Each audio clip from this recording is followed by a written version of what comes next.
주님께서 여러분과 함께 또한 사자와 함께 마르코가 전한 거룩한 복음입니다. 주님 영광 받으소서. 그때 예수님께서 군중에게 말씀하셨다. 하느님의 나라는 이와 같다. 어떤 사람이 땅에 씨를 뿌려 놓으면 밤에 자고 낮에 일어나고 하는 사이에 씨는 싹이 터서 자라는데 그 사람은 어떻게 그리 되는지 모른다. 땅이 저절로 열매를 맺게 하는데 처음에는 줄기가, 다음에는 이삭이 나오고 그 다음에는 이삭의 나달이 연근다. 곡식이 익으면 그 사람은 곧 낫을 댄다. 수확때가 되었기 때문이다. 예수님께서 다시 말씀하셨다. 하느님의 나라를 무엇에 비길까? 무슨 비유로 그것을 나타낼까?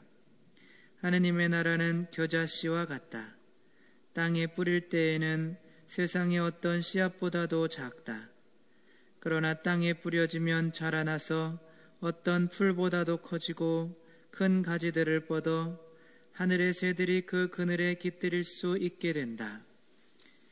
예수님께서는 그들이 알아들을 수 있을 정도로 이처럼 많은 비유로 말씀을 하셨다. 비유를 들지 않고는 그들에게 말씀하지 않으셨다. 그러나 당신의 제자들에게는 따로 모든 것을 풀이해 주셨다. 주님의 말씀입니다. 그리스도님 참여합니다. 앉으십시오. 참 예수님,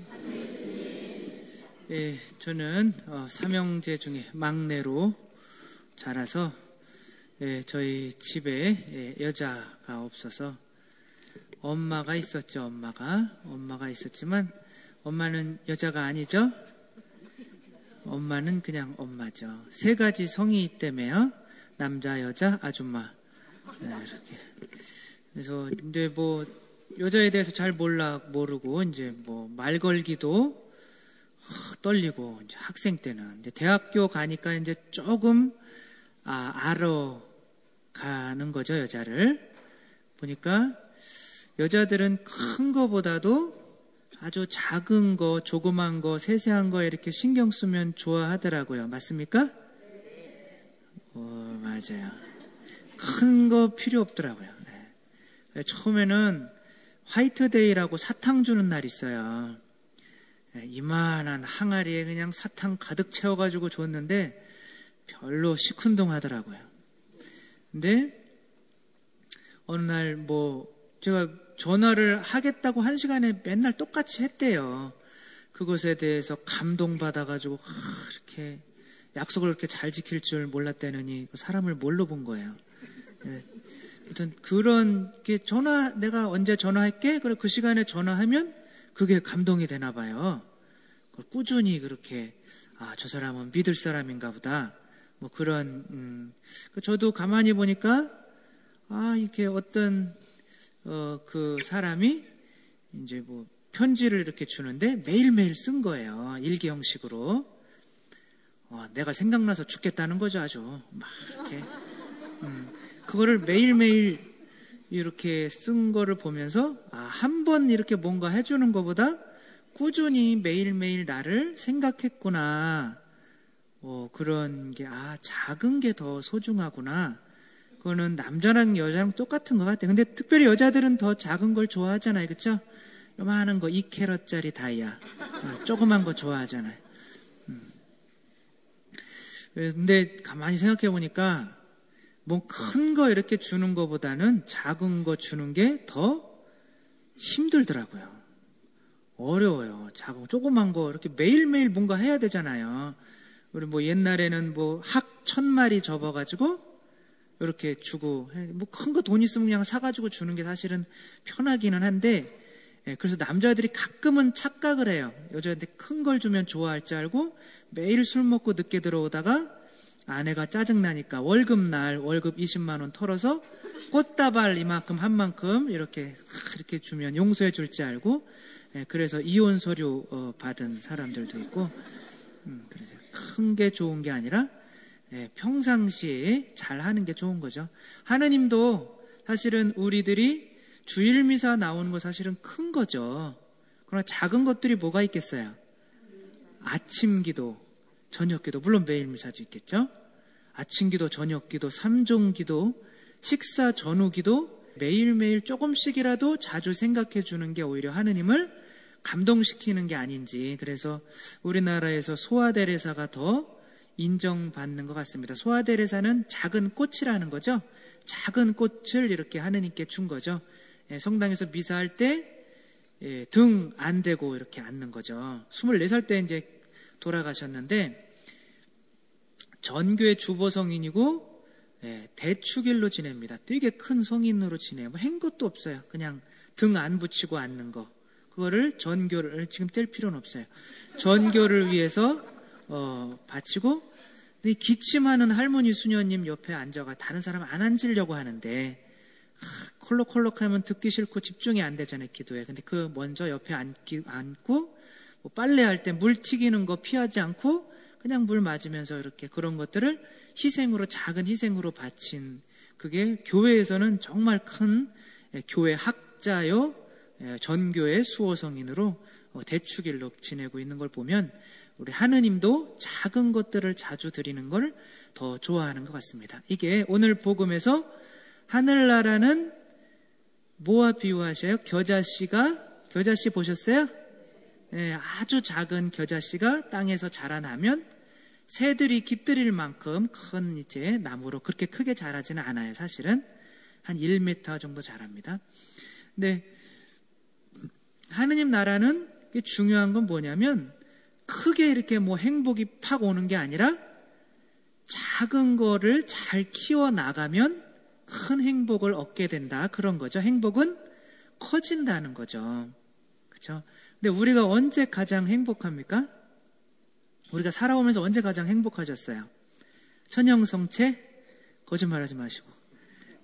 남자와 여자가 처음에 사랑하게 될 때 행복했어요, 안 했어요? 다 잊어버리셨죠, 오래돼가지고. 남자와 여자가 사귀게 되고 처음 만나고 막 스파크가 튀기고, 그리고 좋을 때 있었잖아요, 그쵸? 잘 생각해봐야 있었어요, 언젠가 한 번은. 첫날 밤 좋았어요, 안 좋았어요? 안 좋았어요? 몰라요? 참, 그래요. 아무튼 그렇게 좋았을 때가 있었어요. 근데 지금 어때요? 지금 그만큼 좋아요? 아니면 더 사랑이 증가했어요? 그 자녀들한테 혹시 이런 말 해보신 분, 네 아빠 같은 사람만 데려오면 내가 바로 결혼시켜준다. 네 엄마 같은 사람만 데려오면 내가 바로 결혼시켜준다. 이렇게 한 번이라도 얘기해본 손 한번 들어보세요. 한 명 있네요. 그것도 작은 사랑인데 그게 또 씨앗이에요, 씨앗. 사실은 이거를 잘 키워가지고 분명히 있어요. 지금 연세가 막 많이 들어도 네 아빠 같은 사람만 데려와라. 네 엄마 같은 사람만 데려와라. 그럼 사랑이 어떻게 된 거예요? 굉장히 깊어진 거죠. 근데 대부분은 이상하게 결혼하고 나니까 사랑이 감소해요. 남자들은 직장 갔다 와서 보통 사랑이 감소하면 여러분들이 자주 듣는 소리가 뭐냐면 피곤하다는 소리입니다. 집안에서 피곤하다는 소리 자주 들어요, 안 들어요? 네, 그렇죠? 원망에 쌓인 목소리죠? 들어요. 뭐 설거지 좀 해줘, 피곤해. 뭐 하면 피곤해. 청소 좀 해줘, 피곤해. 들어오면 피곤한데 뭐는 해요? 테레비는 보죠. 이걸 잡고 테레비를 한 군데, 남자들이 한 군데 봅니까? 아니면 계속 돌려요? 그래요. 잘하시네요. 남자들이 왜 테레비를 자꾸 이렇게 채널을 돌리는지 아세요? 최대한 많은 여자를 보려고 한다 그럽니다. 지친 거예요, 이제 아내한테. 그렇다고 남자가 뭐 큰 죄책감 가질 필요는 없습니다. 내가 옛날엔 안 그랬었는데 지금은 나쁜 놈이 됐구나. 그렇게 가질 필요가 없어요. 원래 나쁜 놈이었어요. 그냥 그렇게 돌아온 거예요. 옛날에는 사랑하게 되면 누가 이제 이쁜 여자나 이쁜 남자를 보게 되면 호르몬이 분비가 된다고 합니다. 제가 찾아봤는데 저는 뭐 도파민, 엔돌핀 뭐 이 정도만 알았는데 4가지 호르몬이 있어요. 이렇게 기분 좋게 해주는 마약이라고 생각하면 돼요. 마약. 그러한 호르몬이 분비가 되는데 도파민이라고 하는 호르몬이 아주 이쁜 여자를 보면, 아주 잘생긴 남자를 보면, 결혼하고도 마찬가지예요. 다른 사람을, 그런 사람이 보면 그 호르몬이 재분비가 됩니다. 이게 끝났다가. 도파민은 맞가게 하는 거예요. 머리를 뽕 맞은 것처럼. 맞아보셨죠? 안 맞아보셨어요? 그러니까 술을 많이 맞고 막 그러는 것처럼 기분이 막 좋은 거죠. 기분이 여러분도 그런 때가 있었다니까요. 지금 기억이 안 나도. 페닐에틸아민이라고 하는 게 분비가 되는데 이거는 분별력을 없애줘서 상대방이 마냥 좋게 보이게 한대요. 그걸 뭐라고 그래요? 콩깍지죠. 그렇죠? 콩깍지가 상대방이 그냥 다 좋아 보이는 거예요. 아주. 근데 결혼하니까 다르죠. 아무튼 이게 처음에 사귈 때는 상대방이 다 좋아 보이게 하는 그런 호르몬도 분비가 되고 엔돌핀이 분비가 됩니다. 엔돌핀은 기분을 좋게 하는 거예요. 아무튼 기분 좋은 느낌을 갖게 하는 거예요. 엔돌핀이 솟는다 그러잖아요. 그렇죠? 기분이 좋아지는 거예요. 그 다음에 이 엔돌핀 때문에 상사병이 걸리는 거라고 합니다. 볼 때는 기분이 좋았는데 안 보니까 또 안 만나면 기분 좋은 게 없으니까 또 보고 싶기 때문에 상사병이 걸리는 거죠. 그다음에 옥시토신이라고 하는 게 분비가 되는데 이거는 자꾸 이렇게 성욕을 자극하는 거예요. 만지고 싶고 뽀뽀하고 싶고 자꾸 그런 호르몬이, 이 4가지 호르몬이 분비가 된다고 하는 건데 이게 계속 분비가 되면 좋은데 끝나요, 안 끝나요? 끝나요. 18개월에서 30개월 여자들은 첫 아기를 낳으면 딱 끝난답니다. 그러나 또 딴 사람 보면 나온대요, 다시. 이게 문제인 거죠. 그래서 뭐 참 사랑을 찾았다느니 그런 이상한 소리를 하게 되는 거죠. 이걸 사랑이라고 착각을 하는 거예요. 육체적인 자극을. 근데 이제 또 그게 육체적인 자극이 없어지니까 나는 사랑이 없어졌다고 착각을 하는 거죠. 이건 하나의 뭐예요?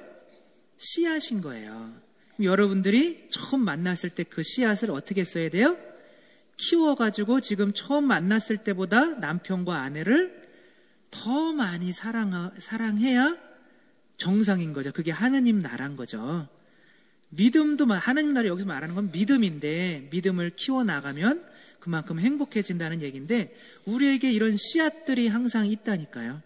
그리고 실제로 한 나라에 한두 명씩은, 한두 가족은 그거를 키운 사람들이 있어요. 너무 사랑스럽고 나이가 들수록 더 눈가에 주름도 더 살았고 이건 눈가에 주름이 없었는데 생기니까 더 이뻐지는 거예요. 쭈글쭈글해지니까 더 이뻐지는 거예요. 날 위해서 이렇게 고생했구나. 이런 사람들이 가끔은 있다니까요. 그런 사람들은 그 씨앗을 마음속에서 어떻게 한 거예요? 잘 키운 거예요. 그 호르몬이 없어져도 사랑은 더 커지게 되는 거죠. 그게 하느님 나라도 마찬가지인 거예요. 뭐 이런 예는 많지만 뭐 유명한 예로 폴란드에 카타리나라고 하는 이제 귀족 출신 여자가 있었는데 스웨덴의 요한이라고 하는 사람과 결혼하게 됐어요. 왕자와. 그래서 이제 왕비가 됐죠. 근데 이 왕자의 형이 에릭이라고 하는 사람이 자기 동생을 자기 것까지 다 차지하려고 동생을 죄를 뒤집어 쓰고 가둬버렸어요. 그러니까 못 나오게 감옥에서 끝까지 자기가 죽기 전에는 난 절대 널 안 내보내준다. 그러니까 이 부인은 어떻게 해요? 새 시집을 가야 되겠죠? 죽을 때까지 못 나오니까. 근데 부인이 그 에릭이라는 시아주버니라고 그러나요? 부인 그거를 찾아가서 나도 같이 감옥에 가두어 주십시오. 당신이 왜 가냐고. 당신은 새 시집 가라고. 그랬더니 아니라고. 반지를 꺼내서 보여주는데 그 반지 안에 이렇게 써 있어요. 죽기까지, 죽음에 이르기까지. 그러니까 죽기까지 뭐 하겠다는 거예요? 사랑하겠다는 이 의지인 거죠. 이 사람은 안 보여도 남편이 왕이 아니고 감옥에 갇혀있는 죄인이라도 함께 하겠다는 거죠. 그래서 17년 동안 이 에릭이라는 사람이 시아주버니가 죽을 때까지, 그래서 이제 해방될 때, 다시 나올 때까지 17년 동안 감옥에서 함께 살았습니다. 역사적으로 기록이 있죠. 이런 사람들이 있는 거죠. 폴란드 사람이니까 아마 천주교를 믿었겠죠. 그래서 신앙인 거예요, 신앙. 내 이 남편 하느님께서 맺어주신 사람이구나. 얼마나 좋으면 하느님께서 맺어주셨을까, 나랑. 이 아내 얼마나 좋은 사람이면 나와 맺어주셨을까.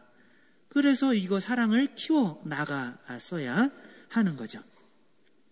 그래서 내 남편, 내 아내, 또 내 하느님께서 주신 자녀들 생각하다 보면 하느님께 대해서 찬미가 나와야 안 나와요? 그래요. 잘 안 나오죠. 그러나 이제 찬미가 나오는 거죠. 주일미사 와서, 미사 와서 찬미를 드리면 요즘에 새로 발견한 엔돌핀보다도 4,600배나 기분을 좋게 하는 호르몬이 있답니다. 그게 다이돌핀이라고 해요. 다이돌핀. 이 다이는 죽는 거죠. 아주 죽이는 거죠, 그냥. 그러니까 여자, 남자 만나서 좋은 이 기분보다 4,600배가 좋은, 더 기분 좋은, 그게 하느님 나라죠. 뿅 가는 거죠. 그게 언제 나오는지 아세요? 하느님께 감사할 때 나온답니다. 하느님을 찬미할 때. 그 미사에 나와서 정말 하느님을 찬미하면 그게 나와가지고 정말 하느님 나라를 느끼게 되는 거죠. 우리 안에 믿음, 감사할 일들 얼마든지 씨앗을 많이 뿌려놨는데 감사할 것보다 감사 못하는 거, 짜증나는 거, 남편 또 맨날 늦게 들어오는 거, 돈 못 버는 거, 애들 공부 못하는 거, 이런 거만 먼저 생각하다 보니까 우리 안에 들어와 있는 씨앗들이 다 어떻게 되는 거예요? 죽는 거예요. 내가 밟아 죽이니까 감사도 못하니까 그 디아돌핀에서 나오는 그 찬미와 행복, 그 감사, 그런 하느님 나라를 맛보지 못하는 거죠. 하느님 나라 씨앗은 우리 안에 다 뿌려져 있습니다. 그것을 키워서 정말 완전한 감사로 하느님께 찬미를 드리게 되는 몫은 누구에게 달린 거예요? 우리에게 달린 거예요. 우리 마음의 밭에 뿌려서.